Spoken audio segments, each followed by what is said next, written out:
So what's up guys, it's Bay again with Global Video Support, and today's video aalis ako, kasama ko si JC, yung tropa ko dito sa Canada which is Global Video Support din. Kukuha kami ng driving license namin which is G1 pa lang naman to. I-explain ko lang kung ano pinagkaiba ng Canada license sa Philippine license. So ang G1, ang katumbas nito sa Philippines ay student. Ang G2 naman, ang katumbas nito ay non-professional. At ang G, ang katumbas nito ay professional license. So ayun lang ang pagkakaiba ng Canada license at Philippine license. So, back to the vlog.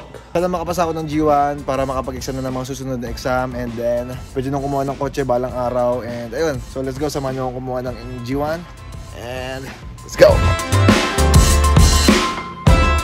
Trabaho. Gumastos pa ako. Bagsak pa ako. Na-record kayo. So guys, kakatapos lang namin mag-exam ng G1. May tropa ako rito hindi pumasa.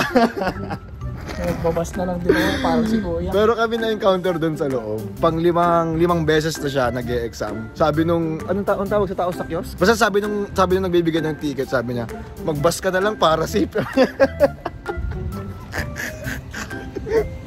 Pero ayun, kakatapos lang, nakuha ko na yung G1 ko, panis. Tapos si Jace naman, babalik to bukas para mag-retake. Pero okay lang yan kasi nakadalawang ulit ako eh. Ikaw, nakaisang ulit ka pa lang. Naabutan lang siya ng cut-off, kaya hindi siya nakaulit.